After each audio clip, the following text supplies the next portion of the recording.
Bismillahirrahmanirrahim. Assalamualaikum warahmatullahi wabarakatuh. Terima kasih sudah klik video ini. Kita akan belajar bersama di sini mengenai pengantar akuntansi. Sekarang kita sudah memasuki akan mempelajari akuntansi dalam perusahaan dagang. Jadi apa sih perusahaan dagang itu? Berarti perusahaan yang kegiatan usahanya membeli barang dari pemasok atau supplier dan menjual kembali kepada konsumen tanpa mengubah wujud fisik atau bentuk barang tersebut.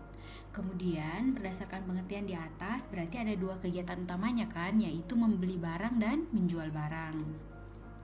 Kemudian transaksi dalam perusahaan dagang yang sering terjadi yaitu penjualan tunai. Penjualan tunai ini yaitu penjualan yang direalisasikan dengan penerimaan kas pada saat penjualan. Kemudian kalau penjualan kredit berarti penjualan yang direalisasikan dengan timbulnya tagihan atau piutang kepada pihak pembeli. Jadi kita tidak dapat uang tunai, jadinya ada piutang, timbul piutang. Kemudian ada retur penjualan atau sales return, penerimaan kembali barang yang sudah dijual sebagai akibat kerusakan barang atau barang yang dikirim tidak sesuai dengan pesanan. Jadi ada pengembalian barang kalau ada retur penjualan. Nah, ada juga potongan penjualan, yaitu pengurangan harga jual yang diberikan oleh penjual sehingga mengurangi harga jual barang dagangan. Kemudian penagihan piutang, yaitu aktivitas merealisasikan piutang menjadi kas atau aktiva lainnya. Kemudian ada pembelian tunai. Tadi kan penjualan nih, sekarang kita pembelian yang pada saat yang bersamaan langsung dibayar dengan kas. Jadi kita beli barang langsung dibayar tunai. Kalau pembelian kredit berarti kita beli barang tapi akan dibayar beberapa waktu kemudian. Nah, itu akan muncul utang. Kemudian ada juga retur pembelian yaitu sales return. Pengembalian barang kepada pemasok akibat kerusakan barang atau barang yang dikirim tidak sesuai dengan spesifikasi. Jadi kita beli barang nih tapi mungkin rusak kah atau beda dengan apa yang kita pesan, itu bisa dikembalikan. Kemudian ada juga potongan pembelian, pemotongan harga beli sebagai fasilitas yang diterima oleh pembeli. Kemudian ada juga penagihan piutang, aktivitas merealisasikan piutang menjadi kas atau aktiva lainnya. Nah, siklus kegiatan perusahaan dagang seperti ini nih. Kalau kita membeli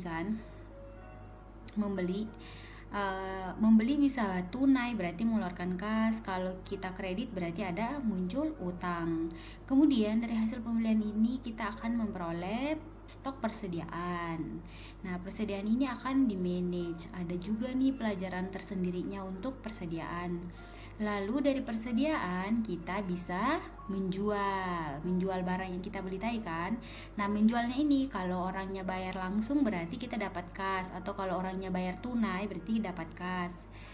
Kalau orangnya atau pembelinya membelinya secara kredit berarti ada piutang kayak gitu.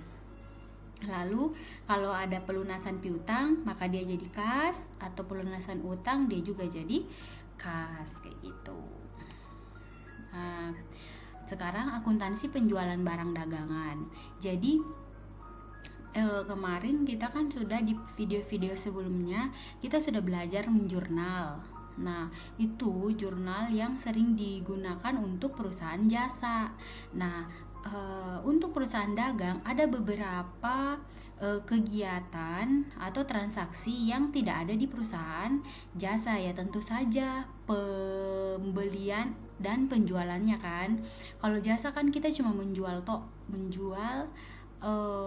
jasa gitu. Tapi kalau di barang perusahaan dagang ini ada jual belinya itu sangat lancar gitu, dan ada persediaan di sana kayak gitu. Jadi di sini kita akan mempelajari transaksi-transaksi yang paling sering terjadi dan jurnal-jurnalnya seperti apa kayak gitu. Yang pertama, apabila kita menjual tunai, berarti di sini kita memposisikan diri sebagai penjual ya, kita penjual. Misalnya kita PT ABC. Nah, ini kita lagi jadi penjual nih. Kita pada saat menjual tunai berarti pembeli memberikan uang ke kita pada saat membeli barangnya kita. Berarti penjualan tunainya jurnalnya adalah kas pada penjualan. Kasnya di debit, penjualannya di kredit. Kemudian penjualan kredit berarti kita menjual tapi orangnya tidak bayar tunai, tapi dia akan bayar di kemudian hari. Itu namanya utang. Nah, dia utang ke kita, tapi jurnalnya adalah piutang dagang gitu pada penjualan. Piutang dagang di debit, kreditnya penjualan kayak gitu. Kemudian terjadi retur penjualan untuk penjualan kredit. Jadi misalnya nih, kita habis menjual dan ternyata barang yang kita jual ini rusak atau tidak sesuai dengan pesanannya yang beli. Nah, dia kembalikanlah barang itu. Jadi pada saat barang yang dia kembalikan adalah waktu dia berutang ke kita gitu, penjual kredit. Berarti jurnalnya adalah retur dan potongan penjualan di debit pada piutang dagang, karena waktu itu kan dia piutang kan, jadi kreditnya piutang dagang. Kemudian kalau retur penjualan untuk penjualan tunai berarti retur dan potongan penjualan pada kas, karena waktu itu dia bayar langsung, jadi kasnya kita kembalikan. Toh dia kan retur, dia kembalikan kita punya barang, jadi itu di debit, kemudian kreditnya kas, kita kembalikan uangnya, ceritanya gitu. Kemudian nextnya ada nih namanya potongan, kita masuk ke potongan tunai penjualan.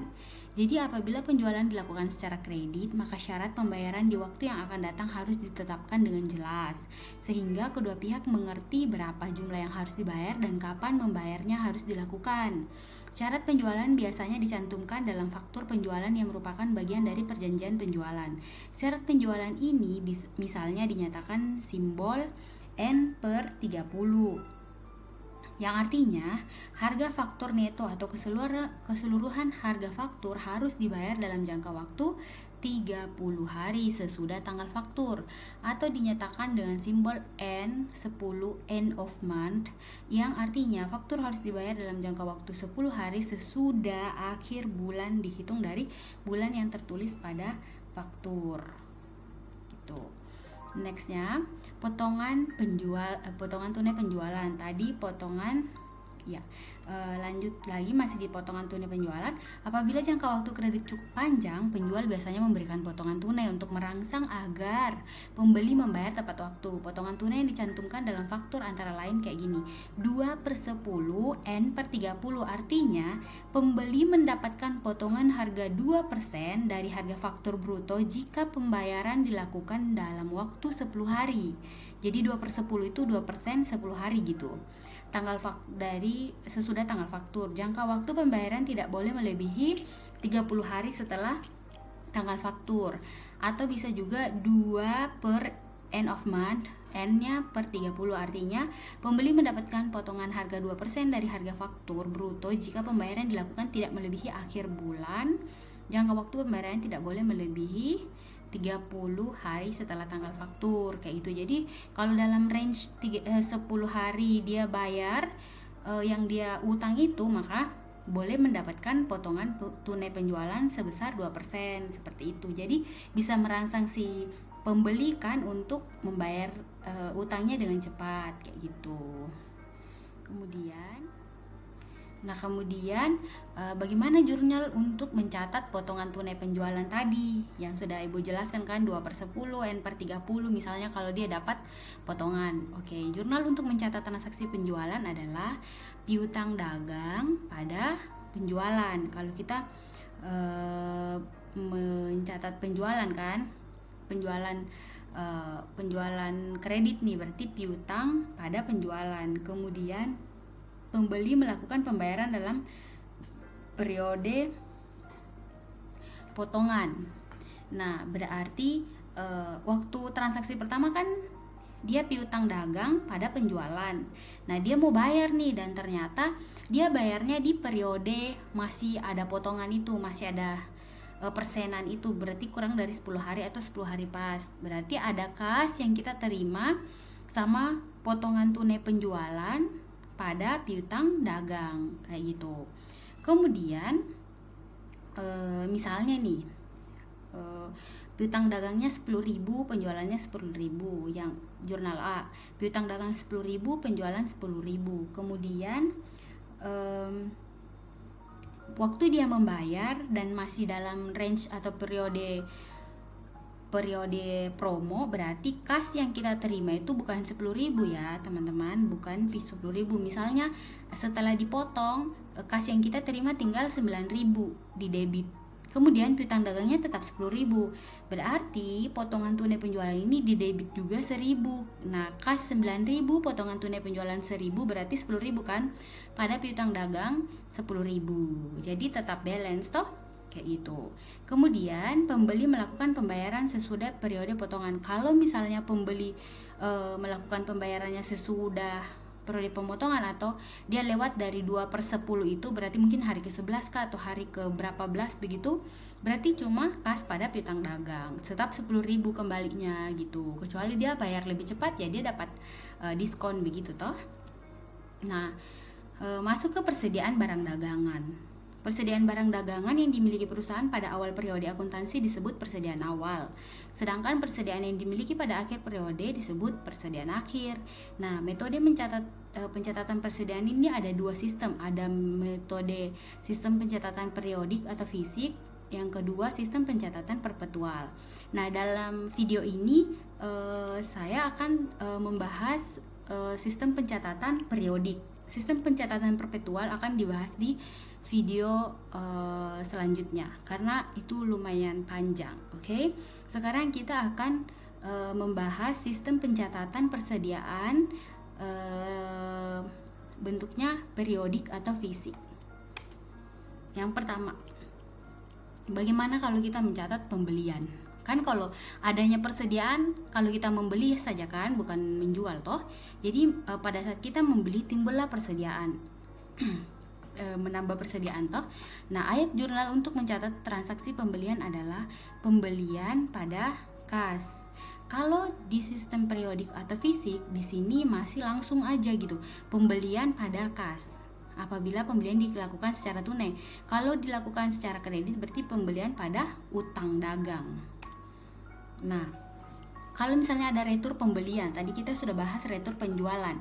Kalau retur pembelian berarti barang yang kita beli mungkin tidak sesuai, jadi kita kembalikan nih. Tadi kita jadi penjual, sekarang kita jadi pembeli. Nah, ayat jurnalnya untuk transaksi retur pembelian pada saat kita membeli secara tunai yaitu kas kita bertambah atau di debit, kemudian kreditnya retur dan potongan pembelian.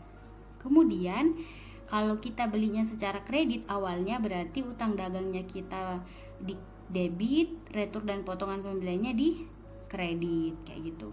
Itu kalau retur pembelian. Nah, perhatikan di sini di pencatatan persediaan secara sistemnya periodik atau fisik itu belum ada kata-kata persediaan. Dia langsung aja gitu, pembelian pada kas kayak gitu.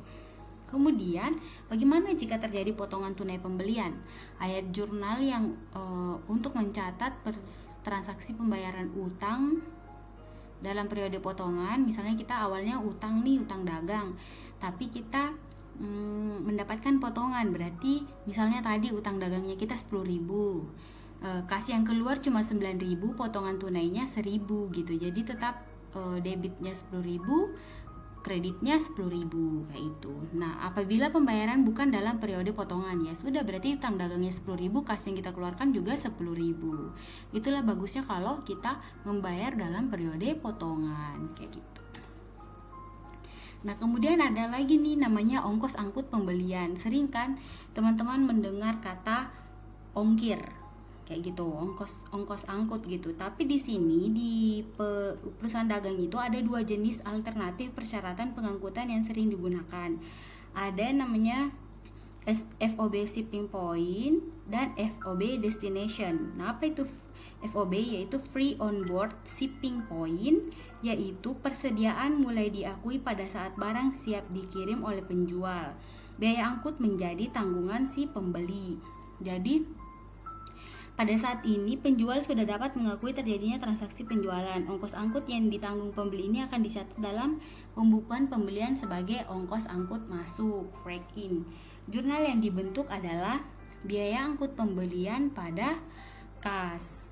Nah, kalau shipping point berarti yang menanggung adalah si pembeli, kayak gitu. Jadi kalau kita dari posisi membeli dan ternyata kita kan bisa di posisi pembeli, bisa di posisi penjual kan, kadang kita membeli, kadang kita menjual, kayak gitu. Perusahaan dagang mah begitu.